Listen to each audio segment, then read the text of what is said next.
Okay. In the first place, good afternoon, good evening, Mr. Bazande. Thank you for having me around. Yeah, you are asking about me when I was born and so on. I was born in 1950, the time people were finishing to transfer the Zande families from the barriers to the lines. Then in a village of Madoro, 5 miles away from Izo town. My early childhood was in Madoro in the village, where I went to school in 1957, primary school. And then Bush School for 2 years. Then from there we walked to Nandi, 35 miles away, for elementary school. I was there for 2 years. And in 1962, when we finished the elementary school, I went to Busere Intermediate School.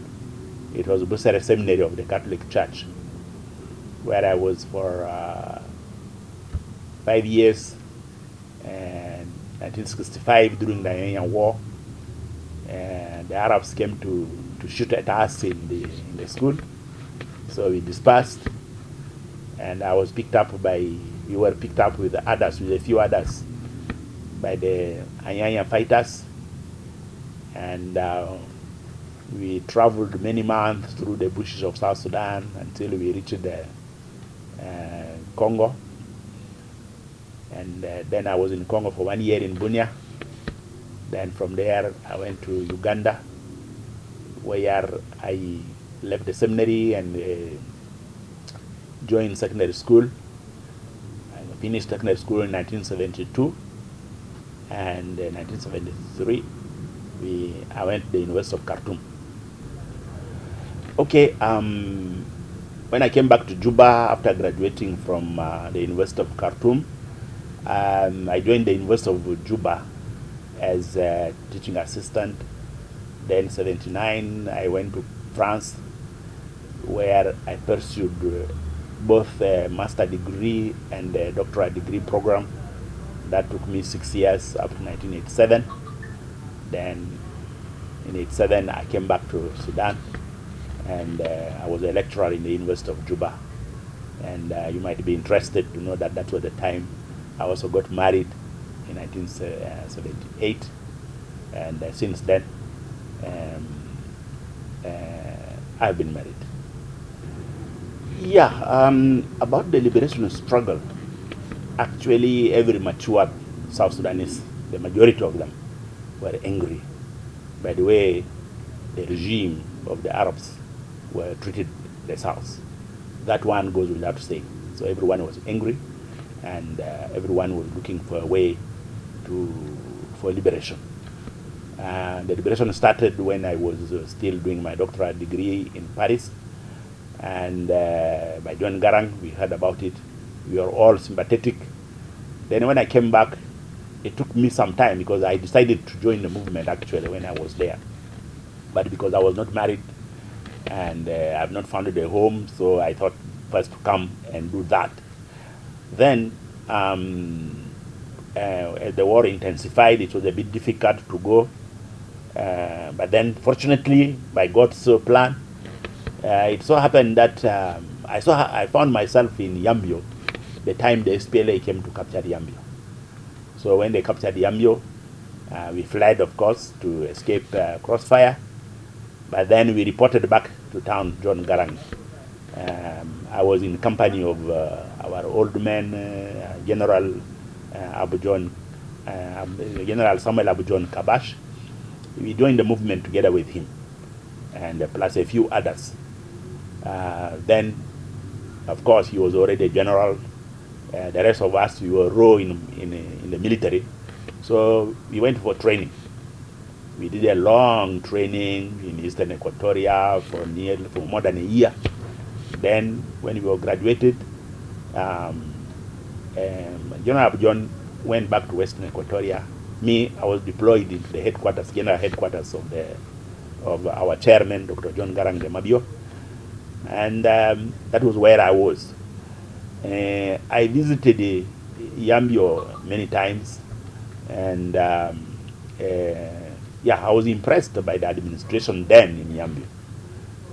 General Abujon was the head, and the Azande were well mobilized, and they were all behind the movement, and they came in their thousands for training for what was known as Budwe Brigade, and the movement was very popular among the people in Western Equatoria in general, and in Western among the Azande in particular.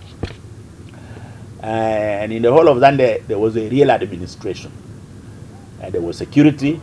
The whole of the liberated areas was more secure by that time than in East Africa, in Uganda, and in Kenya.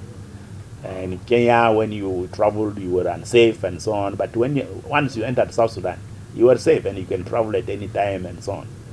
And in Western Equatoria, there was a good administration. The people were together. There was no segregation between the different tribes there. Every person looked at each other as brother and sister. Even though there was no money economy and everything had come to a standstill and so on, but there was administration. There was education. People were doing this free. The situation which, as you have asked me, the situation which has cropped up after the independence of the country is very strange. Many times I'm even confused when I look at it, because beginning from right soon after the peace agreement, the CPA, things began to crumble straight away in Western Equatoria. As I said, intertribal conflict started right in 2005. And that went on for some time. Many people lost their property. Many people even lost their lives and so on. And since then, when Abujon went back to take over the leadership, there was some order for a while. But then he was an ailing old man, and he was not effectively in control. When he passed on, Right Honorable Jemma Nunu Kumba went to be our governor in Western Equatoria. One would say during her reign, there was some stability. The only insecurity that came around was from the part of the LRA, the Lord's Resistance Army, the Uganda rebels who eventually got deployed to Western Equatoria for a yet to be explained reason up to now.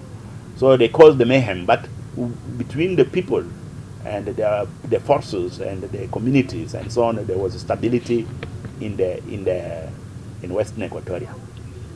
But things completely almost broke down after the election of 2010.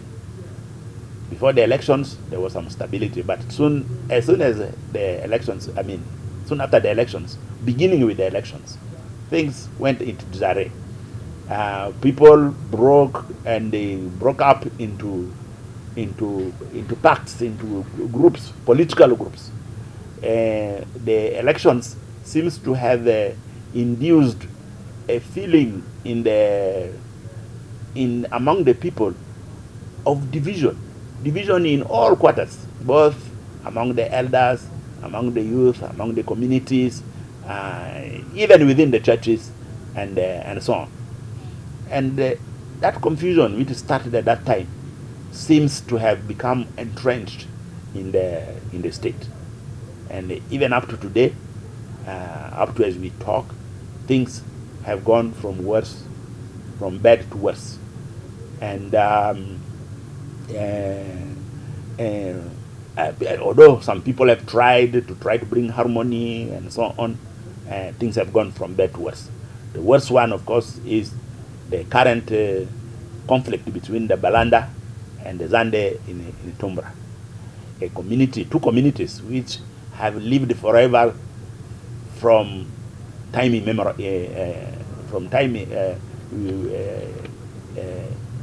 for a very long time.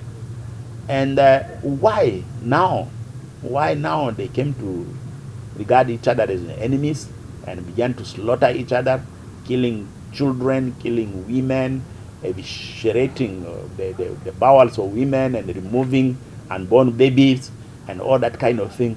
This has never been heard about before. And the authorities who are now in Yambio need to have an answer for that. The people owe an answer from them.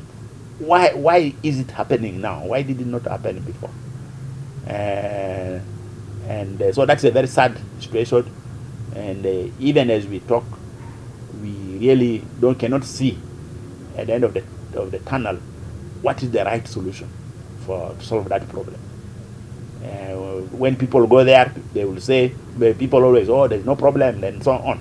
But then, as soon as the people who go there to try to make peace, when they leave, everything goes back to the same situation. And again, now they have killed a paramount chief, a Payam paramount chief in Yambio. They killed another government official who has worked for a long time in Izo. He has been killed. I'm hearing, another guy who has worked in education for many years in Nagero was just shot dead in his bed. I'm also hearing another chief in Adjangare, in Bagazagino, was also gunned down. These are things which were not there in that part of our country before, especially among the Zande and the Balanda. Yeah, since last year, 2 years ago when the problem started, the MPs from Greater Tumbra, based here in the National Parliament, we took the issue seriously, and we sought support to travel all the way to Yambio. And we were led by the Right Honorable Speaker herself, and with the other minister who is from the area, and then all the members of parliament, most of them especially. It was only those members of parliament from the IO, SPLM IO, who eventually declined to go. We went there in order to actually solve the problem, and to Tumbra. And when we arrived there, we interacted with cross-section of the population in an attempt to solve the problem. And in actual fact, the people themselves, they expressed very well that they have no problem among themselves. Both Balanda and Zande, everyone talked with tears, saying that what is this happening to them? And in actual fact, those who were displaced and running, they would all run together. Both the Balanda and Zande, they ran together to the churches, to the hiding places, and so on. They were together, both the women, the men, and the children. They were together. Now we understood and we told them, okay, please live in peace and do not cause any problem. We will raise the problem when we come here to Juba. But when we arrived to Juba, what we realized was that things became worse behind there. And even the report that we brought from Tumbra, some of our colleagues actually renounced that report. And so, since we came, the only thing which has happened is that things have gone from bad to worse in the place. My advice to the authorities is that they should stop the violence. They should look at the greater good of all the communities in Western Equatoria. You cannot cleanse any community. No community in Western Equatoria can live alone. We need each other, and we cannot do it without each other. And there is no reason why this vast land in Western Equatoria, which we are not even cultivating, why would you want to send away some of the people from there? To where? In fact, if you compare the whole of South Sudan with Rwanda, the population in Rwanda is more than that in South Sudan. And Rwanda as a country is almost like Western Equatoria. In actual fact, all the South Sudanese can all live in Western Equatoria. And will have enough land, that there will be still extra land remaining. So they have no reason to spread hatred and making people kill each other and so on. So they have the obligation to bring people together. And if they are not able to do that, then the authorities should take steps to remove them, because they are not able to govern. They have not governed. Actually, as we talk, we are watching what is there in Western Equatoria. There is no government now there. The Council of Ministers does not meet. The officials don't. Everybody goes to his farm to cultivate during working hours. So there is no government. And if the authorities there cannot bring a government to function and so on, why should they be kept in that place? About the elections of 2010, actually, the SPLM did not lose the elections. Jemma Nunu Kumba did not lose the elections. The elections were obviously rigged by the parties that were in control at that time. So when she therefore lost the elections, she had to come here. And me, I won my part. I was representing the constituency of Izo. So I won the elections and I came here. I was in parliament. And when people were consulting for the formation of the government, who to represent us in Western Equatoria in the central government in Juba, of course I couldn't have gone again asking for myself.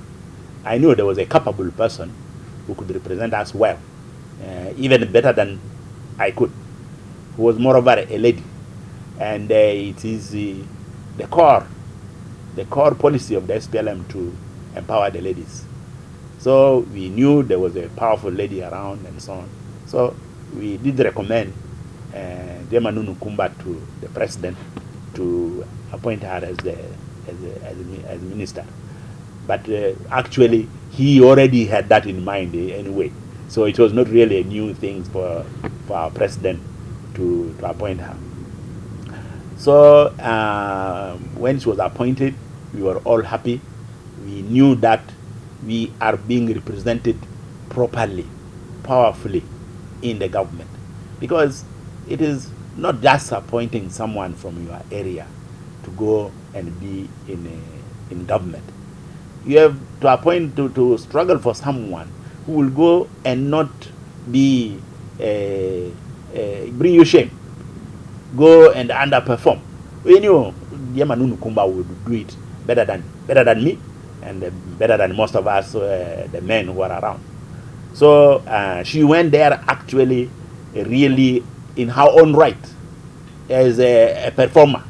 The proof, the wonderful things that she did in Yambio as governor, and before that, the wonderful things that she did in parliament in Khartoum and so on, and before that, the good things that she did during the liberation movement. They had full participation in the negotiations of the CPA in the Naivasha and Machakos peace talks and so on. All these talked for itself, and therefore Jemma Nunu Kumba went to deserve being in government because she could perform, and everyone is witness to all the track records that she has left wherever she went and so on, and even what she has been doing since she came to government up to today. Anyone will know that this was not a charity, it was not because she's a female. This is a person who can perform, and we need those of us who can perform to represent us at the level of the national government. Well, as a man, you are always a man. And when you are a husband, you are always a husband. If your wife is given a high profile position, that does not take away your right as being a man and the husband. You are always there as her husband. And you should be proud of that. That someone whom you work with, whom you live with. Your best friend in life is your wife. And someone whom you interact with and so on, when that person is getting promoted, you feel proud about it. You feel happy about it. You feel, because you know that she is copying certain things from you. Because when you live together, you copy from each other. You even copy from your friends. You copy from your wife. You copy from from every person you come in touch with. So if your wife is progressing, it shows you that you are imparting good and powerful lessons to her. So for me, I'm very proud of my wife being at the top level, and very proud because she's doing well. She's doing well. She's doing it. Even many things she does, I myself would not have done it in that way. So I told you I got a doctorate degree in Paris. I know the importance of women. Men and women are exactly equal.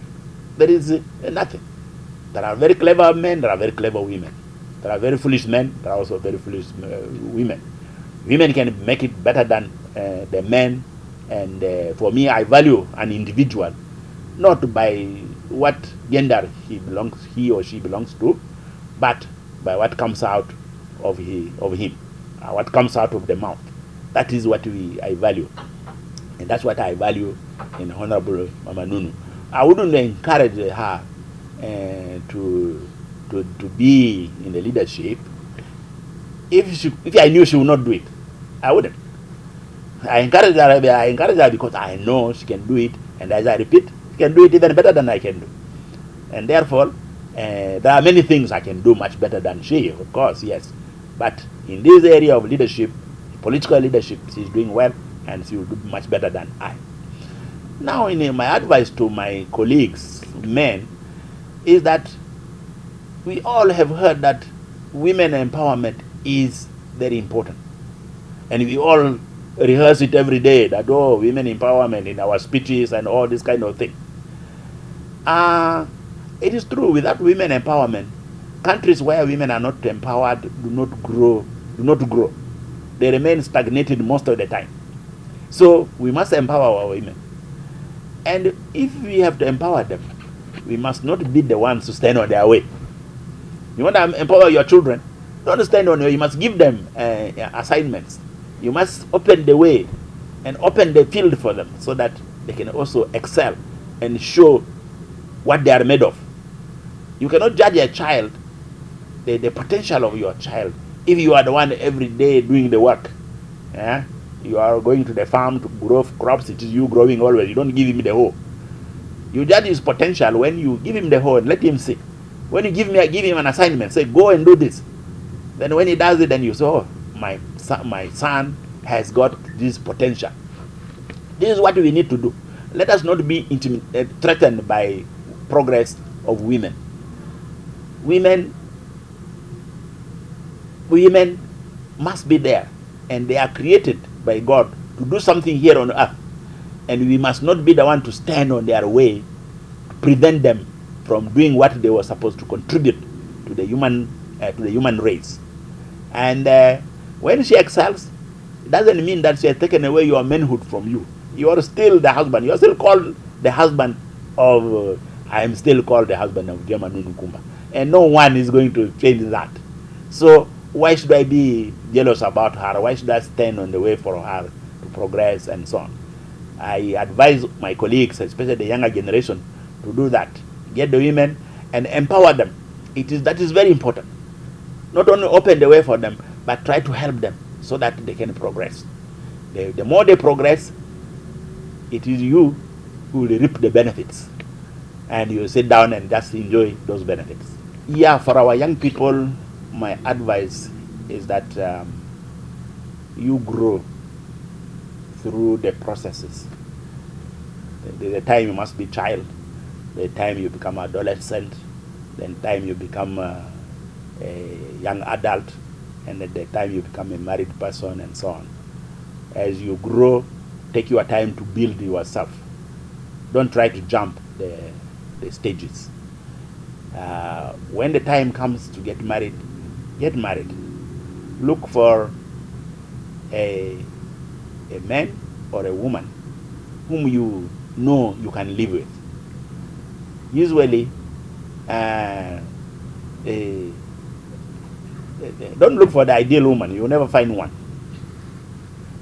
Look for the one who is looking for you. Sometimes the one looking for you is not the one in there whom you are looking for. The one is looking, he or she is looking for another one.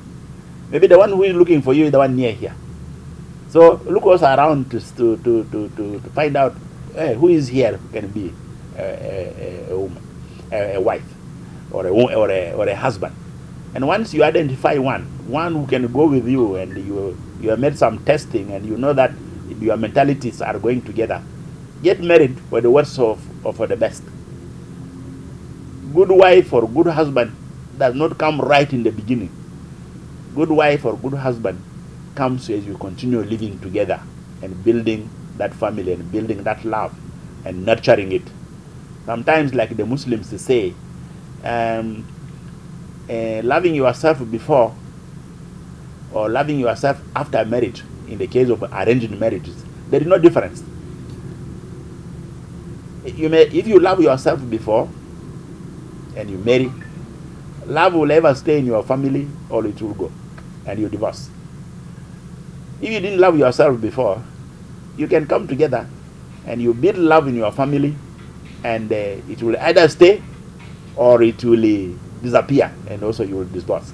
So I advise you to get married when the time comes. Don't wait for too long. Don't do it too early, but don't wait for too long. It is a wonderful thing and a godly thing to be married. To be married so that you will continue the work of God to procreate humankind. And the most important, the smallest unit of society is the family. And if the smallest unit of the family is working well, and many of the families are working well, the combination of all the families to make a nation or a community will make a good community or a good nation, because each family is working well. Do not be afraid of getting married. Do not be afraid of a wife. Don't be afraid of husband. Don't be afraid of children. They will come. You will be surprised. God will provide for them in a very wonderful way. Sometimes you don't know where the whatever comes to you will be coming from, but it will come from God. It is important to make adventures in life. Don't get stuck in Yambio or in Tombra and remain there. You must make adventures. Do not also think always that you must get a job and so on. Create a job. That's the most important. Even if you have a job, create yours. Create your own business where you will be making more money. If you have problems making money, you will never get it in a job. A job is just for security of income. But make sure that you also create your own other source where you get extra money to build yourself and consolidate your family and your life and all that kind of thing. That is my most important advice to the Zande people. Today, the Zandes in Yambio, Tombra, they have left the business sector to the Darfurians and to other foreigners. That's a very big mistake. That's where all our money goes. Finally, our money goes to the market. If it is only Darfurians and Ethiopians, Somalis who are there, and it is where our money is going, then our money is all going to those countries. Take business, young people take business seriously. It is what makes nations to make money and to develop and to grow. Thank you very much.